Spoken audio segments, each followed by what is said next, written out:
Yeah. Wake up with coffee and sports. Sunrise glow, listen coast to coast. A flow like you know. Offensively, who made them? Oh, Patrick Mahomes. Sideline to sideline with plays to show. This network's got the spark. When you put up 300 yards rushing against someone, that you got your butt whooped. I feel like I would have liked to see Oregon, Ohio State in the semis, not the quarters. So I think some reseeding is probably where I would change. But they're out of their mind. They're going to do this 3 quarterbacks in a row. Here's the crazy. I just can't take it. Birds keep flying high, fans cheering loud, and one podcast moving through the crowd. Needy boys brawling, no holds barred bout. This wire life never in doubt. Tune into the vibe. That's my bold prediction for the show. Devin Booker, in the next 3 years, he will be a Houston Rocket. Because I still think Seth is still at the top of his game. I do. I think he's right there. Who knows? Maybe. Not this year, but one time soon. Why wouldn't we potentially see Seth and Roman? You know what I mean? Tune in the vibe.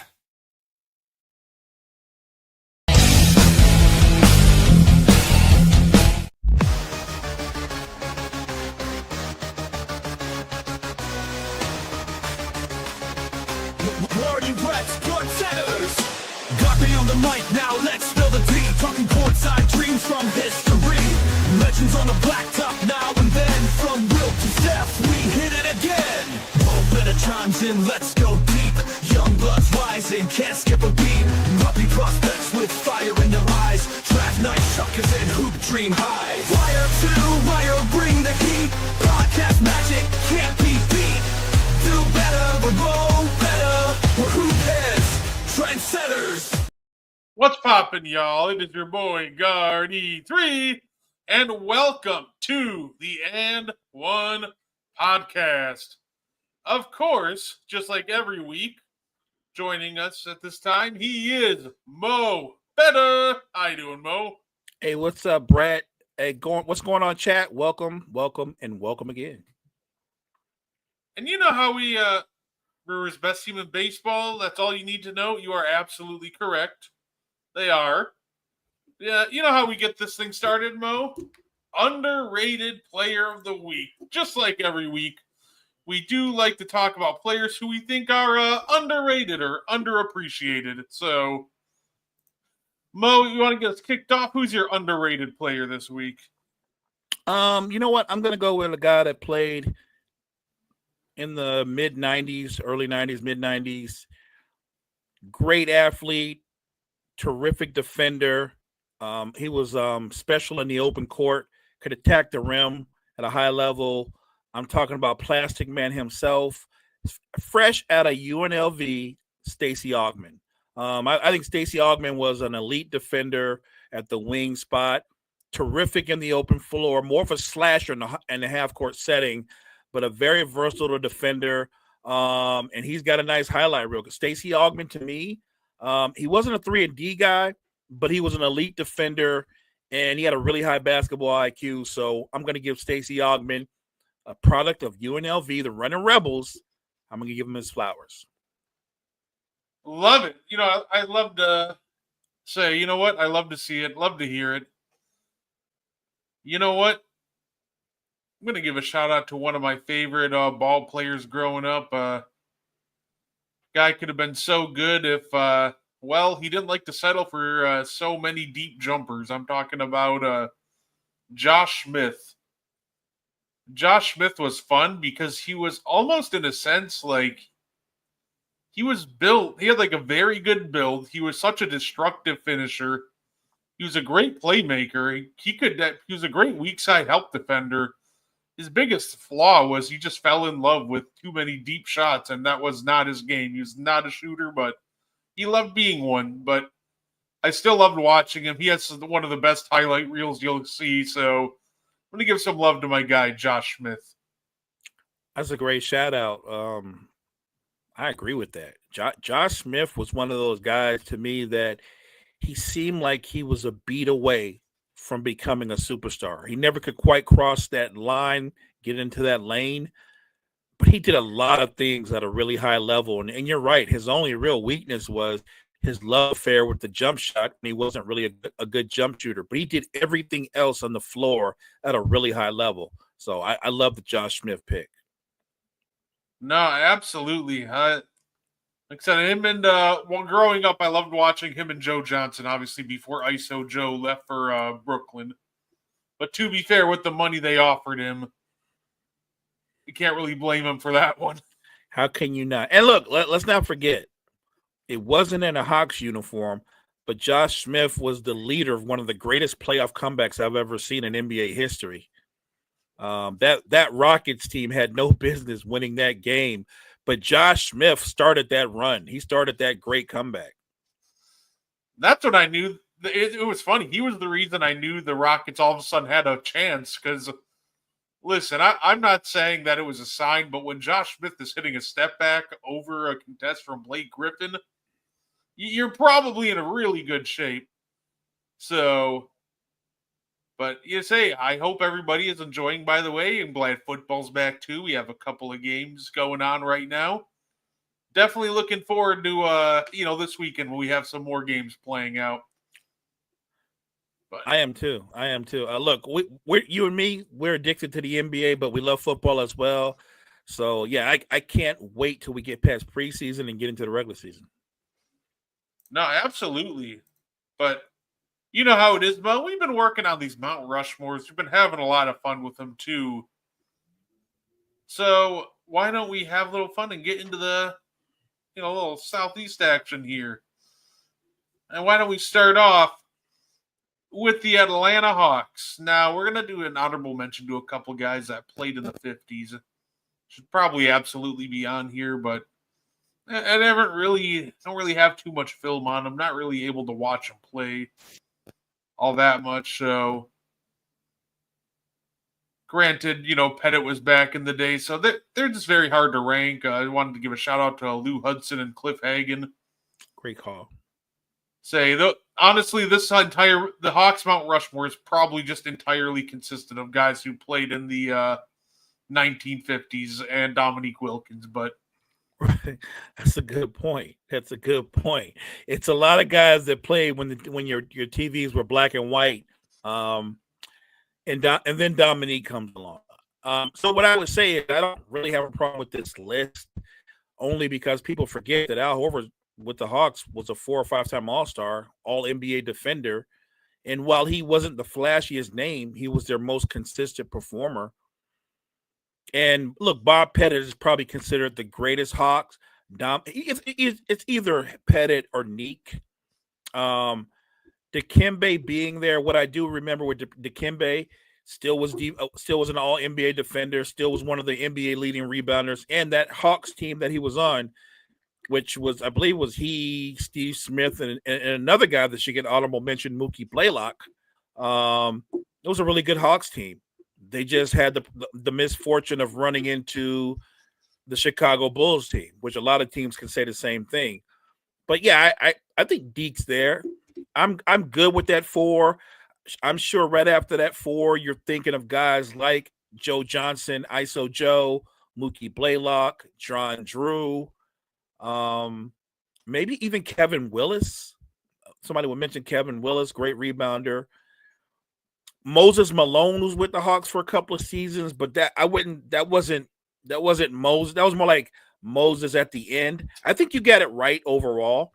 Maybe some people are shocked that Al's in there, but I would point out, unless you really follow basketball back in the late 40s or through the 50s, you wouldn't know the Hawks all-time greats. Like they have a good history, but it's a thin history if you get into it. Like in terms of modern NBA, it's pretty thin. Before the show started, Brett and I was joking about this, and maybe people in the chat might be like, maybe you're right, because I'm sure if there are Hawks fans out there, you can make the case if Neek's there, why isn't Trae Young there? If you go by the numbers, Trae Young's numbers are as good as anybody that's on here.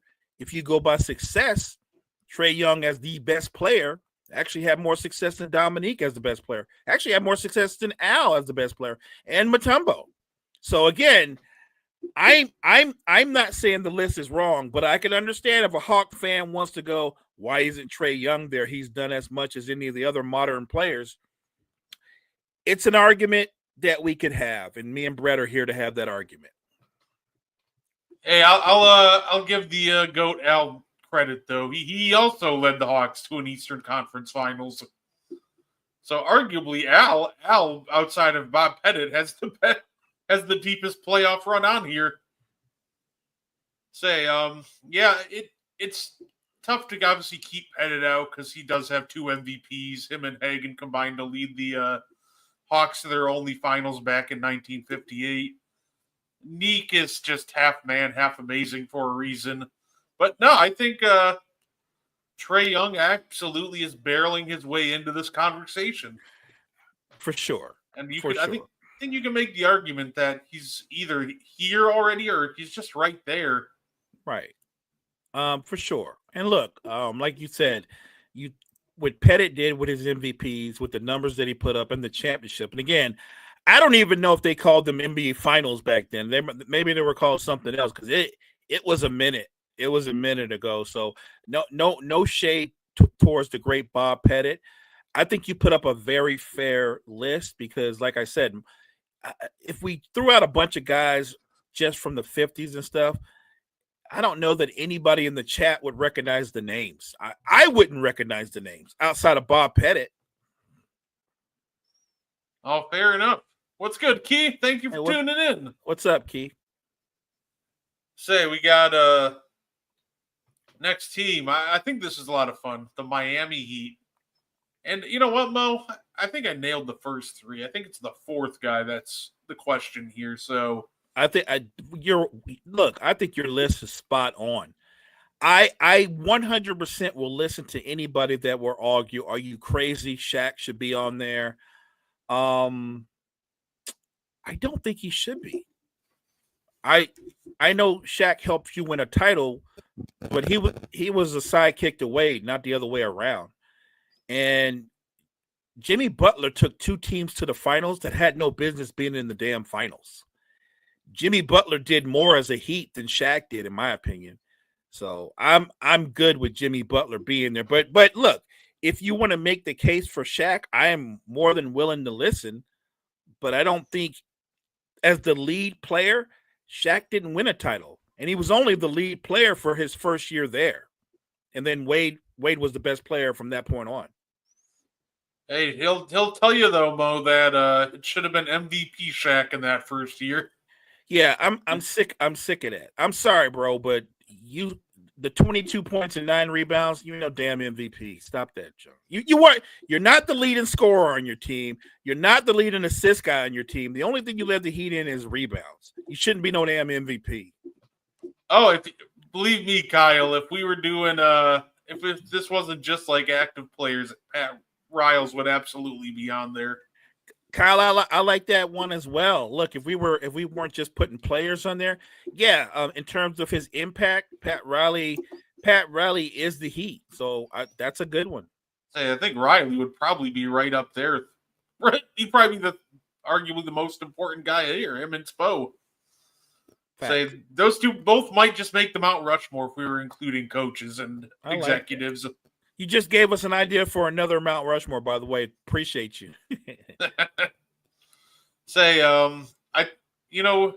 I think this one's pretty easy. Like the greatest Miami Heat of all time, since we like having a little fun ranking these. Flash, undisputed. Nobody's even really close to Flash. I think, LeBron obviously has had a great 4-year run there, and he's second. But yeah, I don't think anybody's touching Flash as the greatest Miami Heat for a while. I don't disagree. I do think that Alonzo Mourning is the guy that actually set the table. When Riley came there, he built the Heat up. That whole Heat culture thing, that started with Alonzo Mourning. Alonzo Mourning, along with the great Tim Hardaway, they set the table for Heat culture. And the great thing about Zoe is, after retiring, he has not left that family. Like, he's been part of Heat Nation for over 20 years. Well over 20 years. No, that's fair enough. Yeah, and of course, can't really discredit what Jimmy Butler did for them, even if the exit was really messy. Yeah.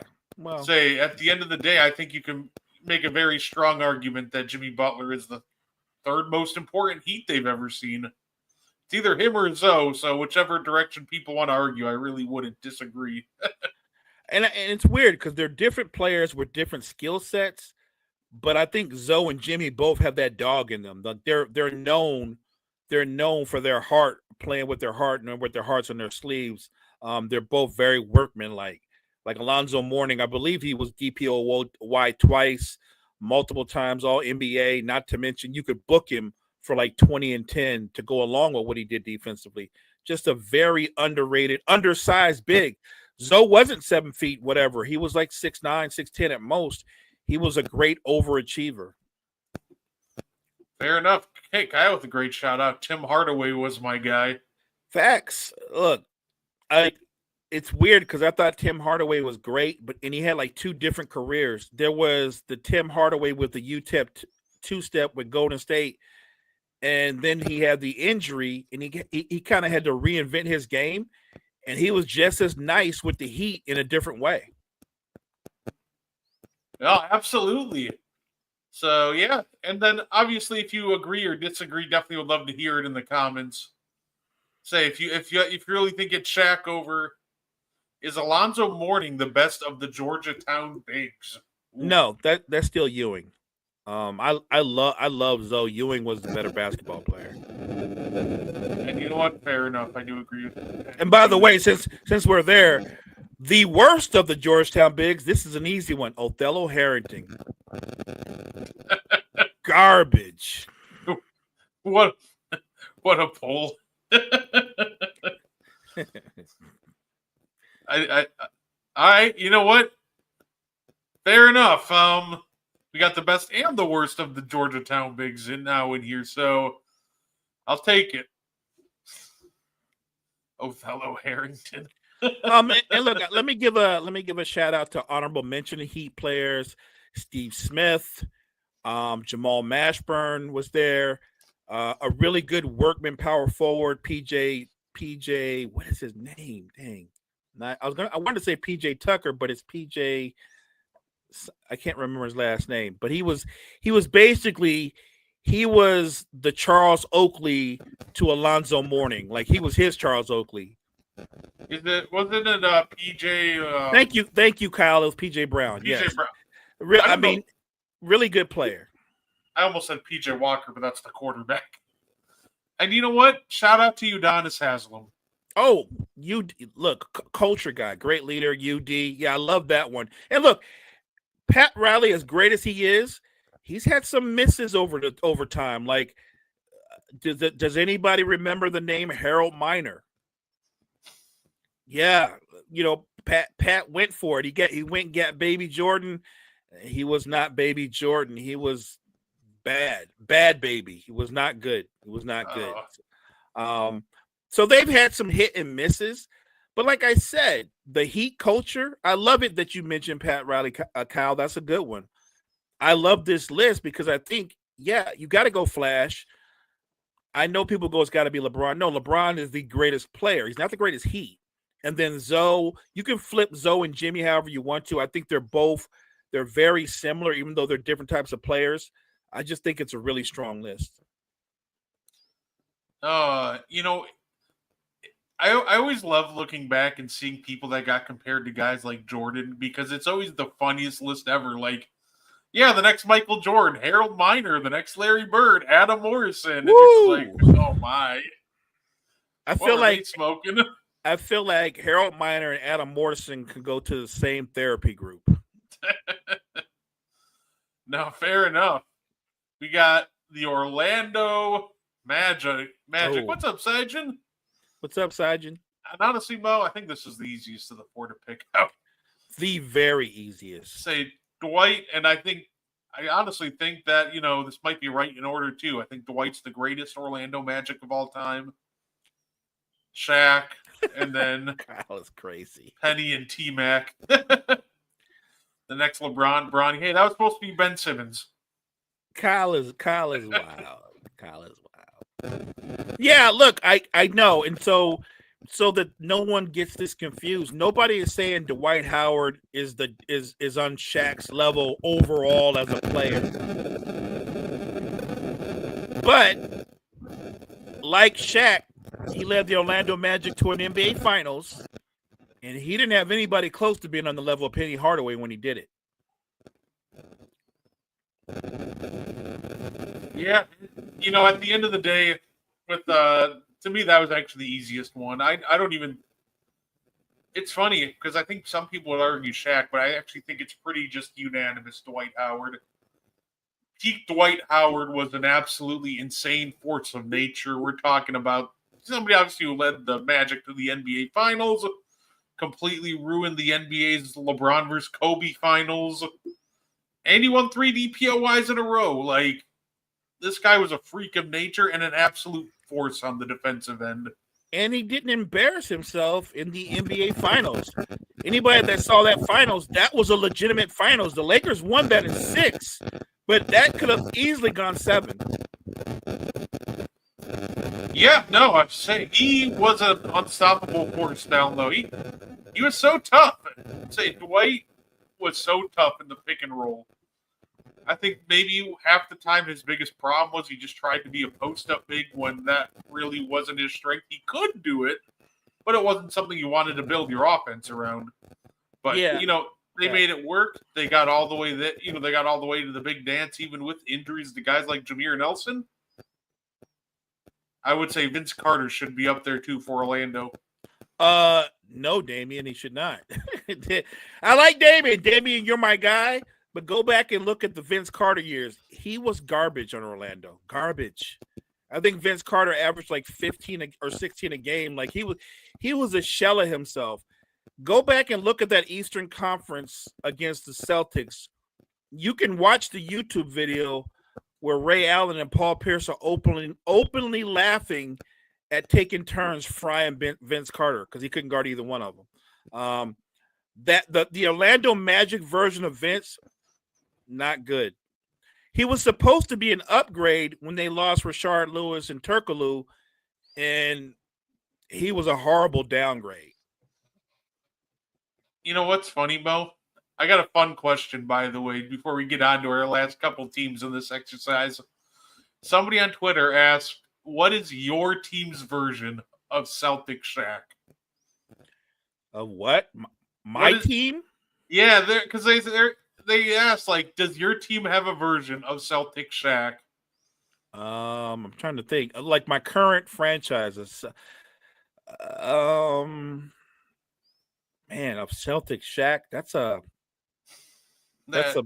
bad unicorn. I don't even know. I don't think so. If I had to really push, I guess Kareem in his final year when he was with the Lakers, his final season, it was the first time I really looked at him and said, he looks old as you know what. Like he was cook. Like he was still better than Celtic Shaq because that's a low bar. But I would say that version of Kareem was the closest thing to Celtic Shaq that on my own franchise that I saw.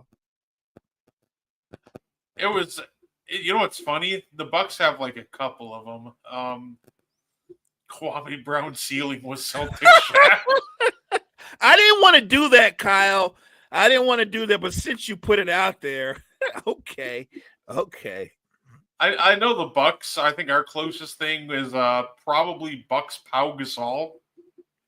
Ooh, but if we don't want to talk Pau because he only played 3 games, I think a lot of people forget that tiny Nate Archibald's last season was in Milwaukee. Was it? I don't even remember that. Wow, I didn't remember that. Honestly, yeah, it is. It is not great. Yeah, I mean I guess. When I look back at my franchise's history, that since I've been watching, I would say that would be it. And that's weird because I would never take a poke at Kareem, but he was bad. But I actually agree more with Kyle's take that the best version of Kwame Brown was Celtic Shaq.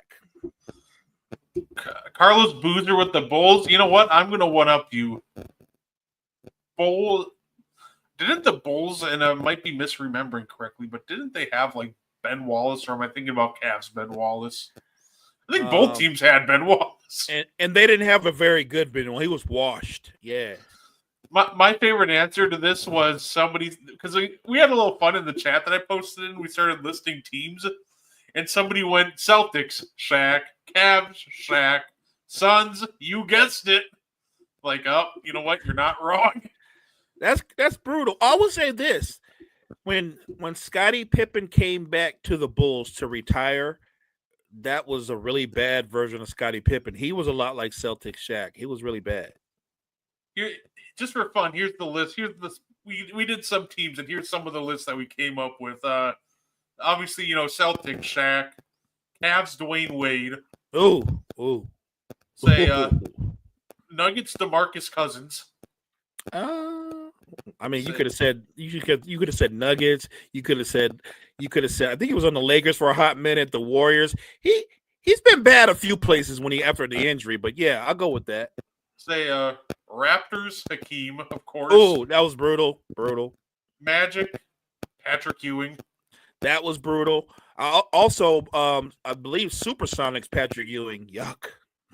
Say Blazer Sean Kemp. I think Blazer Sean Kemp was bad, but Magic Sean Kemp was physically as big as Shaq's Celtics. Like, you know what I mean? Like, he had gotten to be as big as Shaq. Yeah, the problem with late career Sean Kemp is you can't be the Rain Man if you're like just 300 pounds and can't move. So yeah, you're more like the Tsunami Man. Say Spurs Moses Malone. Oh, that's brutal. Ooh. And the other lock, Hawks Tracy McGrady. You could have said Hawks McGrady. Knicks McGrady was awful. Like, when the injuries took over his body, he wasn't T-Mac no more.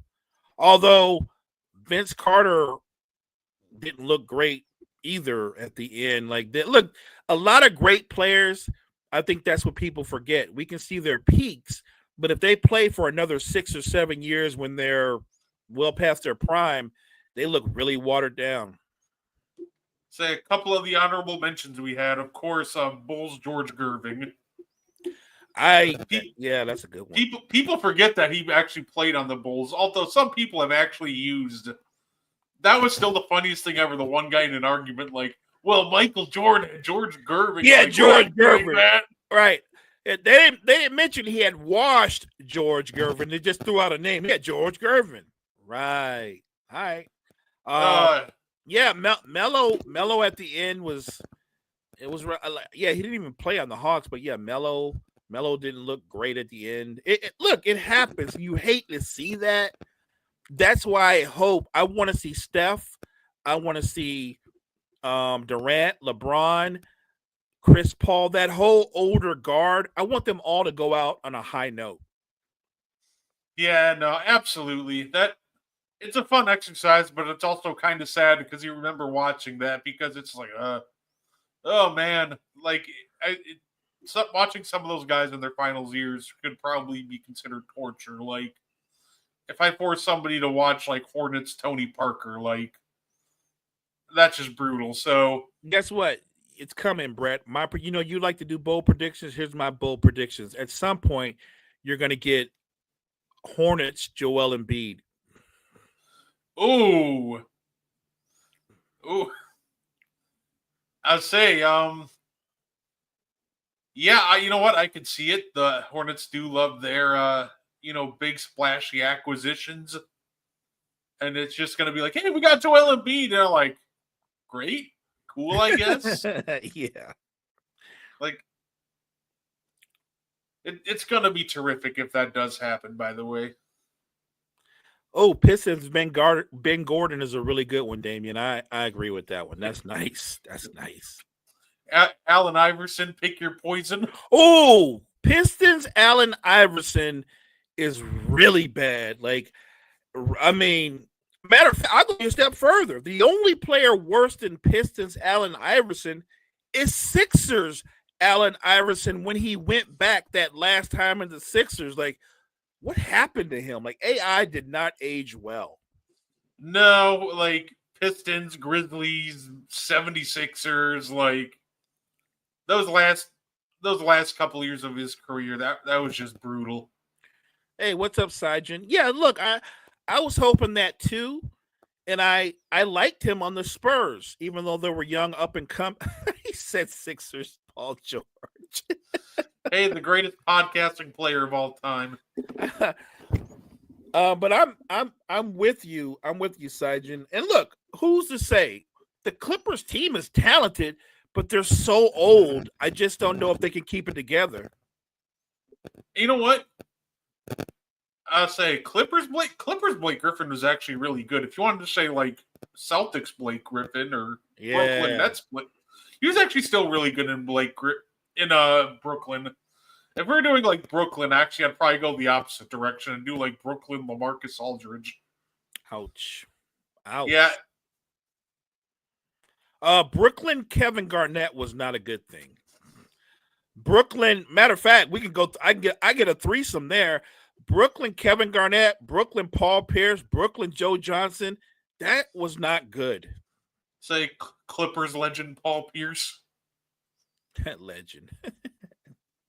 Say, never forget that's where he was. He's on the Clippers when he got hit with the Draymond. They don't love you like that. Sitting on the bench. Oh, that's right. I remember when he was like, "You think you Kobe?" He said, "You're not Kobe." Say, Yeah, absolutely.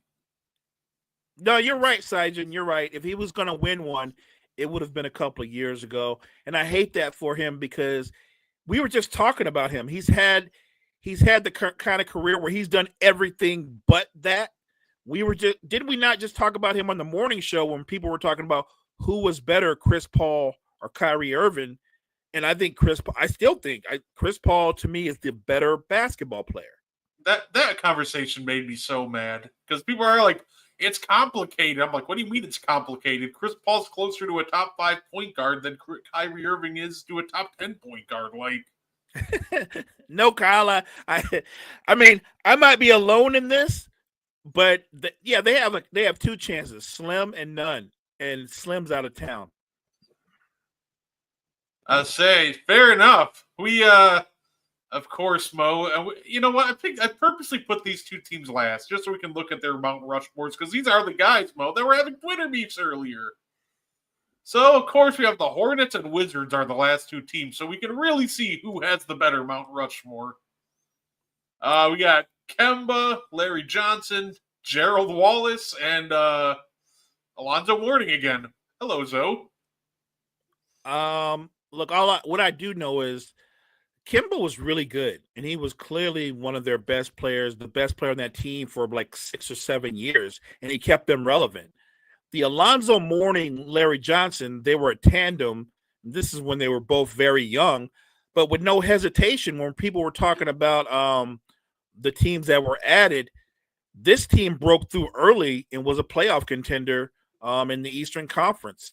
You had Alonzo Mourning, Larry Johnson. I think they had Muggsy Bogues. They had a pretty good basketball team. Del Curry.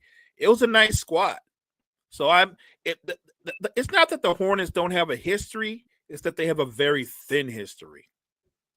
I think these are the right guys. I will say this. If I was going to replace one player, I would replace Gerald Wallace with Glenn Rice. Like I said, Glenn Rice was a 3-time All-Star, an All-Star game MVP. He was just better. He did more than Gerald Wallace. I don't even know if Gerald Wallace, he might have made one All-Star team. I'm not sure. Even Kendall Gill, who Kyle mentioned, probably did more than Gerald Wallace. Don't forget guys like David West, Bobby Fields, the late Bobby Fields, rest in peace. They have a thin history. So I can see Gerald Wallace on this list, but if somebody wanted to bring up Glenn Rice, it makes sense. And you know what? I got to shout my guy out. He's definitely not on the Mount Rushmore, but I just loved watching him play. Big Al Jefferson. Al Jefferson, man, talk about a guy who didn't have a lot of athleticism, but he was incredibly skilled on the low block. Nice. Nah, he always did the same thing. Once he held the ball out in one hand and turned to face you up, start jogging back on defense, man, it was over. Yeah, well, Al wasn't known for passing the rock. Yeah, that too. If as soon as that ball hit his hands, the rest of the team probably could have trotted back on defense because he's throwing up some sort of baby hook anyway. It's probably going in. More times than not, it's going in. I agree. I always loved watching Big Al just go to work in the post. There was nothing like it. And of course, Damian said, "I hate that I'm saying it, but Wizards Jordan, I don't know. He was not the best player. He was not a great player, but Wizards Jordan was still an all-star. I guess if you're comparing him to Michael Jordan from the Bulls, I totally get that. Hey, speak of the Wizards. That's where we are.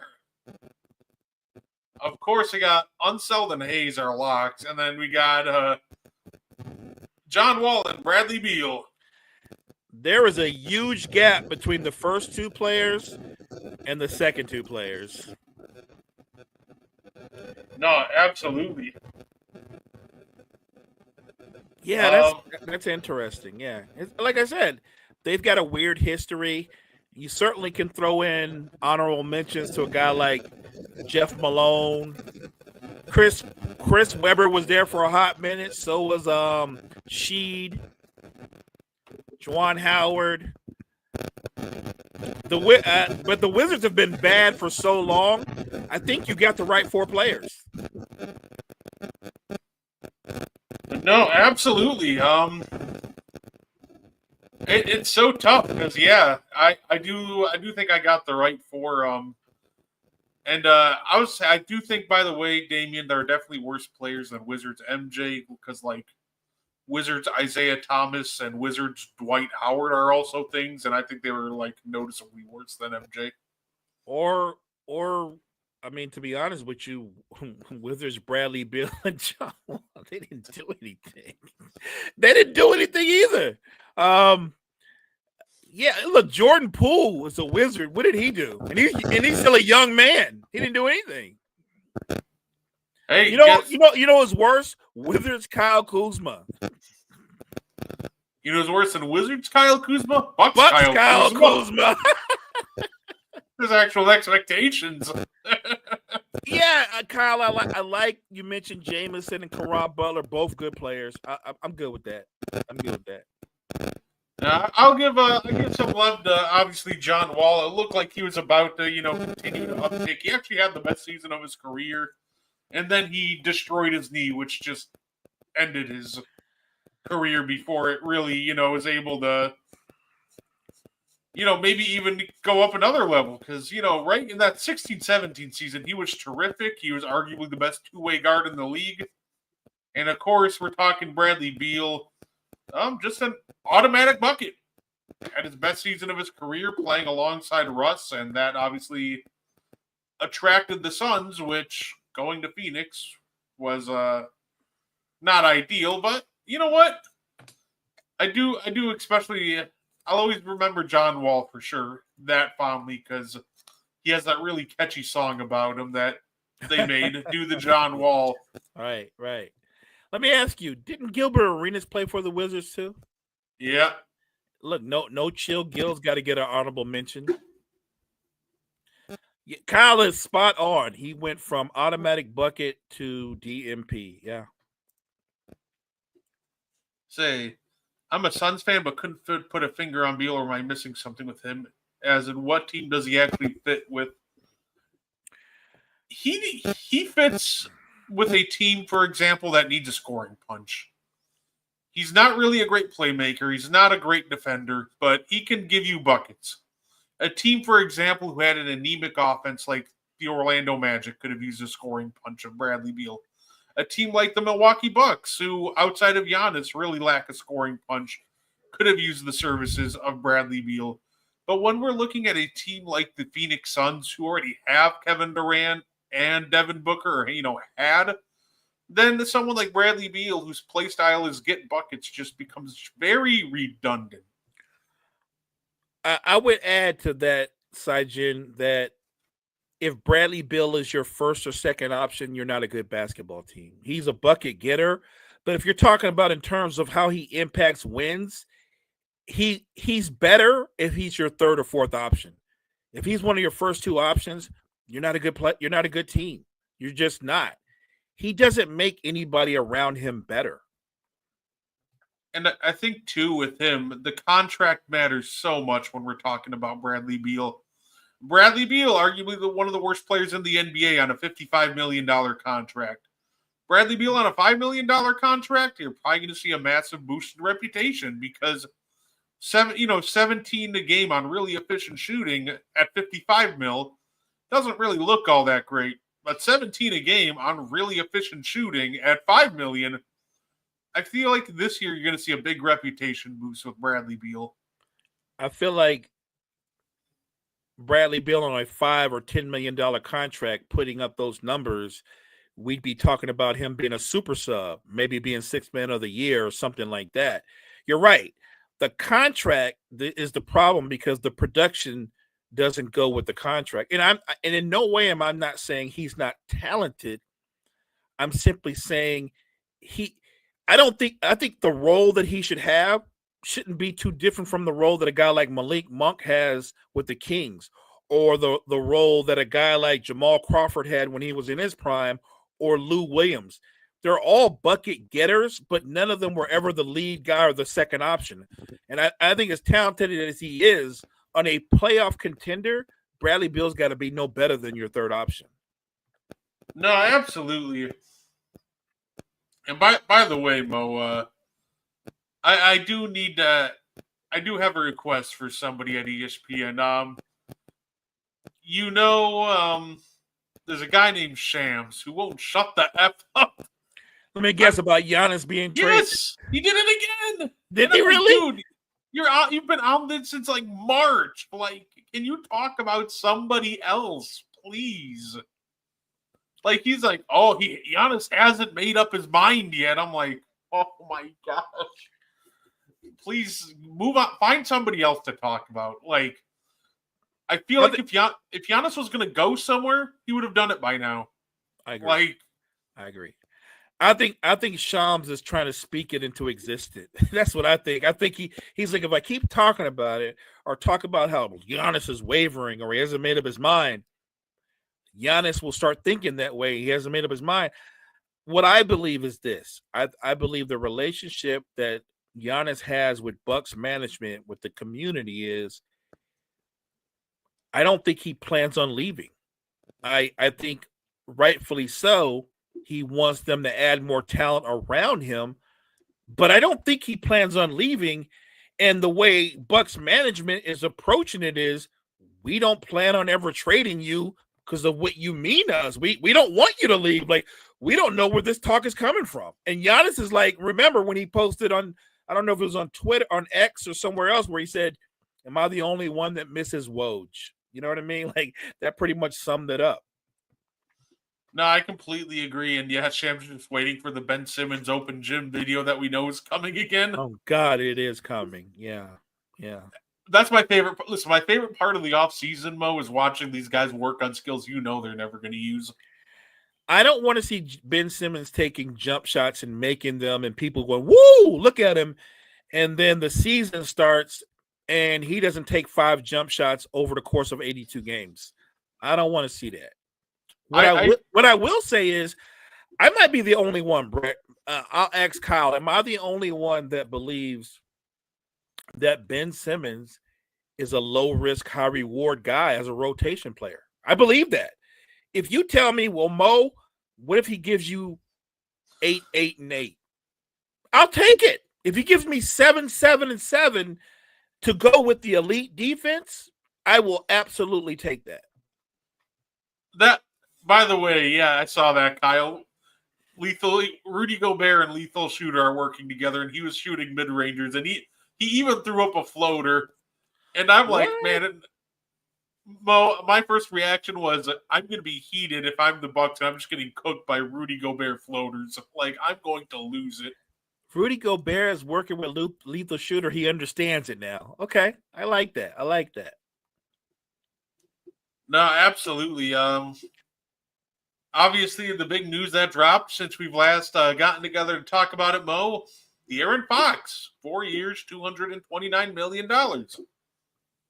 And honestly, Mo, I like it. I really like this for them.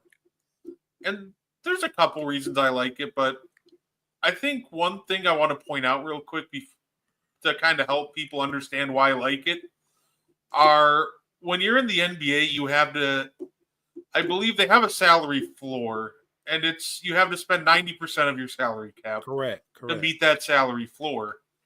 And when you're the San Antonio Spurs and Wemby isn't due for a max anytime soon, Jeremy Shohan is getting a nice payday, but he's not going to get a massive one.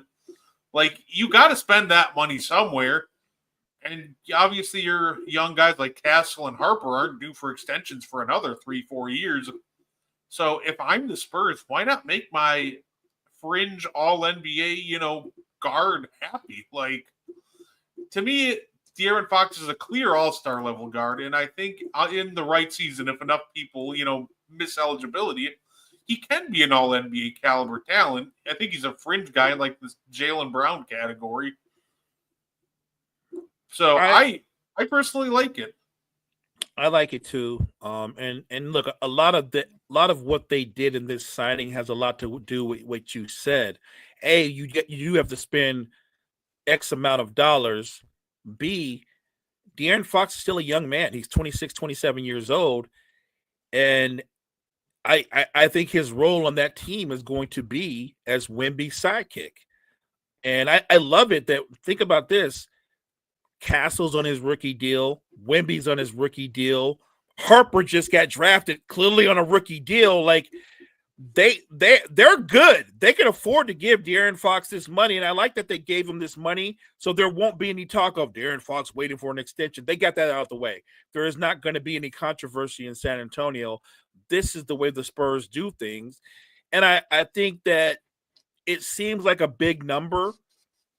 It's not that big a number, and I think that 2 years from now, that deal is going to look like a good deal. We both know Wemby's their best player. And as good as De'Aaron Fox is, if Harper is what we think he is, Harper might catch him over the course of this season. I expect Castle to be even better than he was his rookie year. Like, they have a lot of perimeter talent around Wemby, and I'm here for it. So I think it's a great signing. And I think that De'Aaron Fox is going to be a big part of San Antonio becoming a playoff contender starting this season. And it's funny, the complaint that people have to me is the funniest thing ever, because they're like, well, I don't know how the three guards are going to fit. Like, first off, I'm not worried about the fit quite yet, considering I haven't seen Dylan Harper take a rep in a real regular season NBA game, so I don't even know what he's going to be. And Castle is somebody that you don't really want him to dominate the ball anyway. He's weird in the sense that his shooting is off, so you probably is a little better with the ball in his hands, but at the same time, like, De'Aaron Fox is a better decision maker, so you want the ball in his hands. So plus the creativity you can have with having, if you can get high level guard play from three different guards, like that's only a plus. Like, you can get really creative with rotations and always have a mixture of Castle, Harper, or Fox out there at all times. Like, this sounds like a great problem to have. And by the time it becomes a problem and these young guys are due for an extension, the Spurs aren't even going to be worried about the second apron, because then the Fox contract will come off the books and they can just reorganize it. 100%. One or two things are going to happen. His contract will either come off the books, or near the end of his contract, they'll probably move him because they'll feel comfortable with Harper and Castle stepping up and having bigger roles. Don't forget, this is also a team that still has Devin Vassell on their team. Like, they don't lack for perimeter talent. I don't call this a problem at all. I think it makes them more versatile, because you're going to always have a shot creator or two on the floor to help things out and lighten the load for Wemby.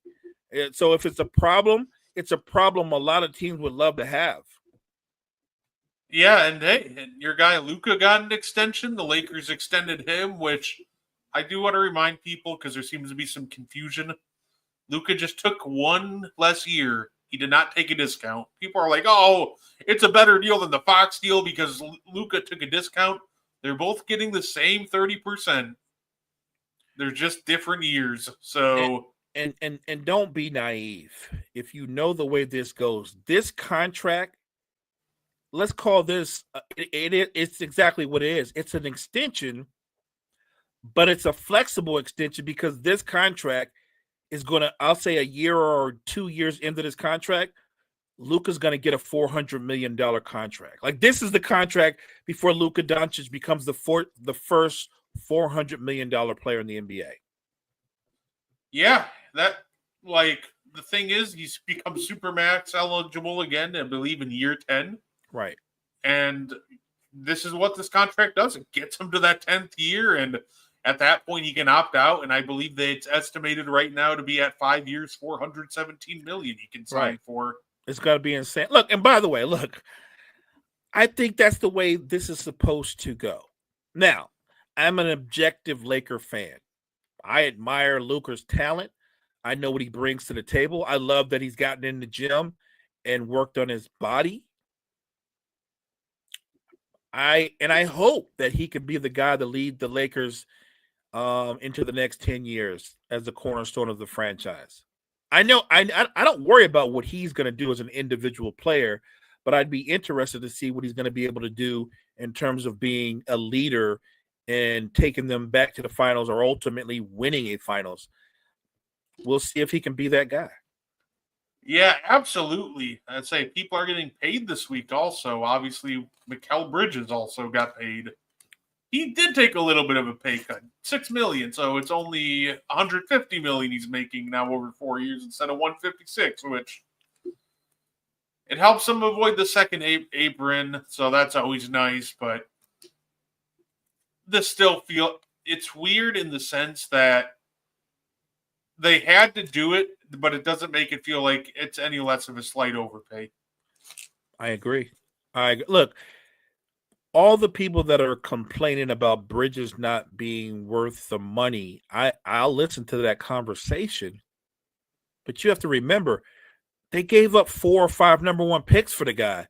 But the last thing they can do is let him walk.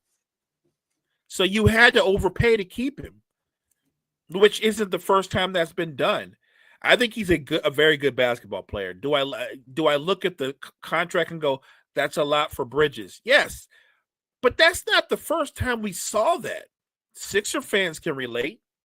When you guys lost Jimmy Butler, y'all turned around and gave what's old boy's name? Tobias. You gave Tobias $180 million. No way in hell he was worth $180 million. Oh, that had me rolling when I first saw that. I'm like, huh? Wait a minute. How much for Tobias Harris? Like, I guess. Oh, I think Tobias Harris has just got to be in the Hall of Fame for just bag chasing, because for like never being an all-star, that man just knows how to get paid every time. His agent's got to be in the Agent Hall of Fame. He's got to be GOAT. We're talking about an agent that's gotten Tobias. I think Tobias Harris has made close to $400 million in his NBA career. That's insane to me. And he's a good player. But a good player shouldn't make that kind of money. That should be money reserved for great players. Say around $300 million in earnings in his career. Yeah, well, so I was off, but that still $300 million for a good player is crazy to me. Yeah, no, absolutely. I'm excited to see what the Knicks now do. I'm assuming mainly they bring in Mike Brown because they want to add some more motion to their offense like they did in Sacramento. But I think that's also interesting because as much as people want, as much as he is like a lightning rod sometimes of criticism, it's hard to, I don't think you have anybody that can replicate what Sabonis does in Sacramento for the Mike Brown offense. Like, you want to run this motion stuff you did in Sacramento. The problem is you don't have a Sabonis who's actually just a very good playmaker from the center position to, drill cutters and everything. So it'll be interesting to see how that goes.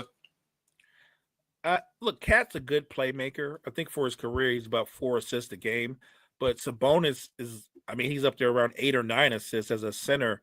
So, no, it's completely different. But I do understand the motion offense because I think you do want to take the ball out of Brunson's hands sometimes to not make the offense be so predictable. The Knicks come down the court, and it's Brunson, dribbling the air out of the 24-second clock and then making a decision one way or another.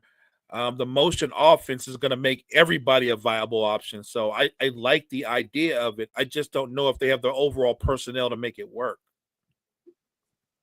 Yeah, it'll be interesting because I think if you try to have, I think, you could probably try to have Cat make from the post, but also Cat's he's going to look to score first, and obviously he likes more so floating to the 3-point line. So, say Sabonis was absolutely fine doing handoffs and playing the 2-man game. He was very good at it in a variety of different ways. He could screen, he can do handoffs and seal off his guy very well. Cat likes to do one thing. He likes to ghost the screen and then pop. Anything else just becomes an adventure for him. So Agreed. I'll be interested to see how this works. Tobias stealing more money than Lonzo. Hey, Lonzo. Yeah, no doubt. I agree. Lonzo was on pace to make good on his money before his knee just kind of fell apart. Man, Lonzo, they literally had to rebuild his knee, Brett. That's crazy. Yeah, he was so good that because he went to the Bulls and they were so good that they were the 1 seed. And Lonzo was a huge part of that. And then obviously his knee just fell apart. I'm rooting for him. I want him to have a big season and be impactful. I think on a really good team, Lonzo's a terrific secondary facilitator. And if he's healthy, it gives you an elite perimeter defender as well as a very effective 3-point shooter. That's what I saw him as before the injury. I don't know if people remember, but when the Bulls were really playing really well, Lonzo wasn't their lead and assist guy. They had 3 guys averaging 5 or more assists. One of them happened to be Lonzo, but the other ones were at the time Levine and DeMar. But what Lonzo did really well is he pushed the ball up the floor, and then he would spot up, and he was so lethal from the 3. It's weird because I remember that dead shot he had as a rookie. He got in the lab and he worked on it, and he became a terrific 3-point shooter to go with being a very good defender. I hope the remainder of his career he can be healthy so people can see just how good a basketball player he is. Also, I think Kings fans hate themselves a little bit. I saw somebody float the idea around. They're like, you know what we should do? We should do a sign and trade for Josh Giddey. I'm like, why are you trying to get more former Bulls players? You do realize that didn't work in Chicago. Do you think just changing area codes is going to magically make this work? They're trying to put the band back together, Brett, right? Hey, listen, I'm just saying, I'm sure, if you trade Vooch and Patrick Williams, their salaries are probably about as much as Sabonis, so you could really just get the band back together. But why would you want to put who puts a band back together that doesn't have any hits? You know what I'm saying? Nobody goes to listen to that band. I think the Kings are one of the worst ran franchises in the NBA because just when I thought they had a direction, they pulled a 180 and they went in a whole nother direction. Bringing it, and I have nothing against DeMar or Zach LaVine, but I feel like Zach LaVine is very similar to Bradley Beal. If you just judge on talent, Zach LaVine should be a guy that's been a 5 or 6 time All-Star. He's not. If you judge on talent, he could be at least the second best option on a title contender, but he's not. I think Zach LaVine is very similar to Bradley Beal in that if you put him on a title contender, I'm okay if he's your third option. That makes sense. But anything more than that, you're probably not a good basketball team. He just isn't as gifted as he is. He can't lead you. And he's similar in the sense of like Sons of Bradley Beal, where it's just kind of like, once again, you look at the salary and you go, oh, like if you were paying him like 10, 15 million, like Zach LaVine would be great. He'd look like a great basketball player. But when you're watching him and then you realize he's making like 45 million this year, you're like, ugh, yuck. And the funny part is he is like the epitome of, you really have to watch the game to really gauge Zach LaVine, because like if you just look at his box score, it looks nice. Like 20 a game on highly efficient shooting. Right. He's like the epitome of, you really have to like put on the film and watch his game, because that's where you start seeing why teams somehow always seem to get worse when Zach LaVine gets to there. Look, you're spot on. Zach LaVine is one of those players that actually makes the argument the numbers do lie. Like if you just look at his numbers, you're like, he's not the problem. Look, I don't think he's the problem, but as one of your main players, he's definitely not one of the solutions either. Hey, all right. Appreciate you dropping in, Sajin. Appreciate you, man. No, absolutely. He said Seahawks with Pete in the house. Okay, I got you. Hey, Seahawks Raiders tonight.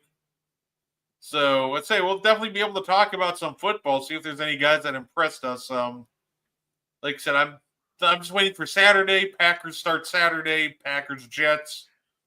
So see what young bucks are cooking. But yeah, no. In all reality, we're probably about to dip too, because that's all he really had for us today.